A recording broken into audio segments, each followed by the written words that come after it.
Vous avez vu? J'ai le nez égyptien. Est-ce que je trouve ça joli? Non! Pourquoi j'attire votre attention dessus? Parce que je suis débile! Non, en vrai, maintenant, ils vont regarder que ça pendant toute la vidéo. Mais aujourd'hui, nous ne partons pas du côté de l'Égypte, mais plutôt du côté de l'Arabie. Je suis allée voir Aladdin, fanitude oblige, et je tiens à dire qu'il y a des différences avec la réalité. La réalité? Ben oui, tu sais, dans la réalité, Yago il parle mieux que ça, Raja il est plus expressif, il y a plus de détails sur la vie de la princesse. Ah, tu parles du dessin animé? Non, la réalité. Tu sais que ça n'existe pas. Ces personnages n'ont pas vraiment existé. Quoi? Non, enfin, je sais que dans le dessin animé c'est pas les vrais, mais enfin, je veux dire, il y a quand même eu des vrais. Enfin,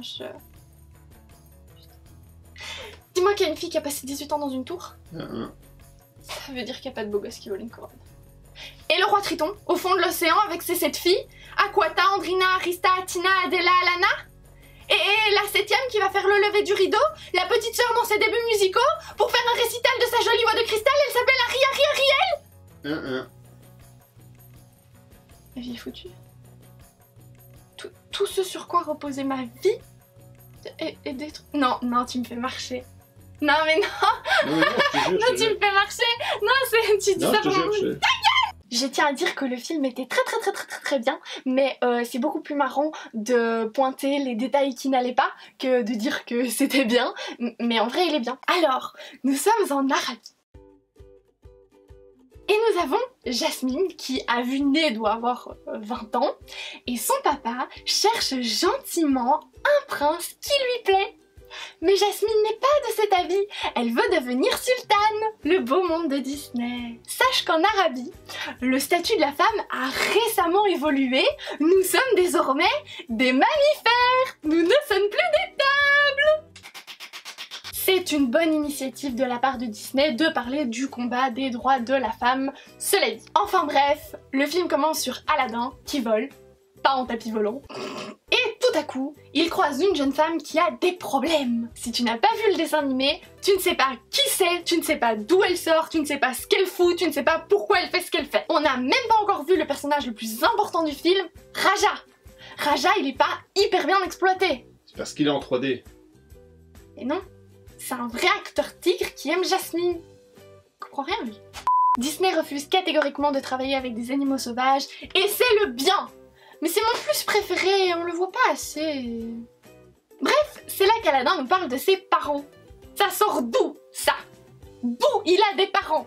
C'est nouveau? Ça vient de sortir? C'est... En plus, c'est bien connu qu'Aladin, il a un gilet mauve et un fez rouge, et pas un gilet rouge et un fez mauve. Et d'ailleurs, c'est quoi cette chemise, sérieux? Ça sort d'où, ça? Y a pas ça, normalement? Non? On veut voir du pec, nous? Des pecs. Par contre, sérieusement, l'acteur... Ils ont été dans le dessin animé, ils ont pris Aladdin et ils l'ont déplacé dans le film.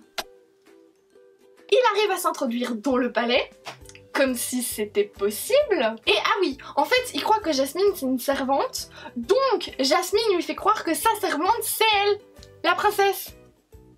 C'est compréhensible ce que je dis ou je m'embrouille? Bref, coup de foudre. Et qu'est-ce qui se passe-t-il dans un film quand il y a un coup de foudre? Bam! Il se fait prendre, kidnapper, un sac sur la tête, dans ton cul! Pardon, je me suis un peu emportée. C'est là qu'on lui demande d'aller chercher la lampe. Jafar, il est méchant, donc il le laisse crever dans la caverne aux merveilles. Oui, d'ailleurs, Jafar, dans mon souvenir, c'est un vieux, répugnant, plein de poils trop de lac. Et là... trouve la vieillesse, trouve la répugnance. Je sois pas droite, hein, perso. Puis le tapis. Trop cool, je veux trop un tapis qui me check avec son pompon. Lui montre la lampe. Un peu con, il finit quand même par comprendre qu'il faut la frotter. Et là... Will Smith. Will Smith! Ok, j'aurais plutôt vu... n'importe qui d'autre. Non mais ça va, il se débrouille bien. J'ai peut-être jugé un peu vite. Il a quand même un peu l'air con avec sa couette. Et là, Aladdin, abasourdi, et franchement ça se voit, hein, parce que vraiment c'est pourquoi tu danses. Soit t'es choqué, soit tu danses, mais tu peux pas danser choqué, à un moment donné ça marche pas. Bon alors les gars, on a engagé un danseur, il faut le rentabiliser, à ce moment-là il va danser. C'est pas logique. Non, mais il nous coûte cher. D'ailleurs, pour le rentabiliser, on va créer toute une scène d'une soirée qui n'existe pas, juste pour le faire danser pendant une scène. Beaucoup de talent, cela dit. En plus, le génie, il arrête pas de se tromper dans les paroles. On rajoute un petit donc ici, on remplace un A par un avec, on change un c'est le coup du lapin en ah bah j'ai pas de lapin. N'importe quoi. Et donc c'est hyper chiant quand t'es là, posé, que tu chantes la chanson de ton enfance et que mon favori, c'est le coup du... Pourquoi tu te trompes? Il demande donc de devenir un prince. Aladdin, hein, pas le génie. Parce qu'a priori le génie, il peut rien demander parce que tout le monde avait compris. Ok. Et c'est là que moi, je serais retournée au SAV. Parce que quand tu demandes de devenir un prince, ça comprend tout, non? Là, y a rien. Juste, il lui met un beau costume, il lui fait de la thune et enfin, il a fait un mec riche. C'est tout. Mais bref, Jasmine tombe dans le panneau, le sultan aussi, tout le monde, il parle de compote, il lui dit je vais t'échanger contre un chameau, il fait tout foirer, voilà.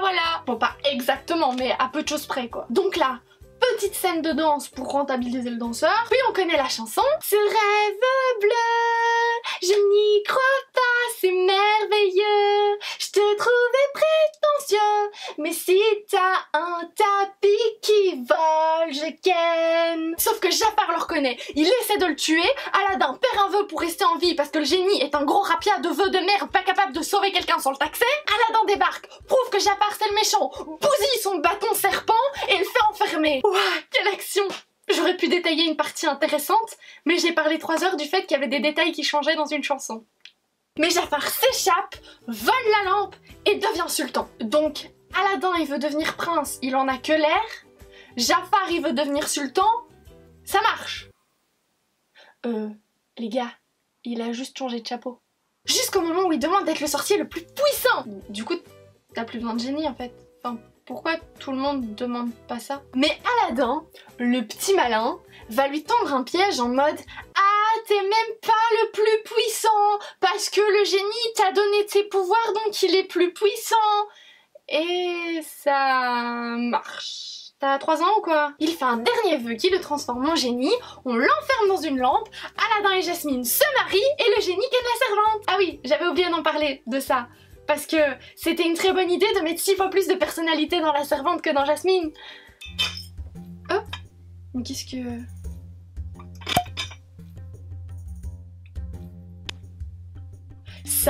Ça veut dire que j'ai droit à des souhaits. 3 pour être précis. Ok. Je veux être une princesse. Mais tu es déjà une princesse. Amour sur vous.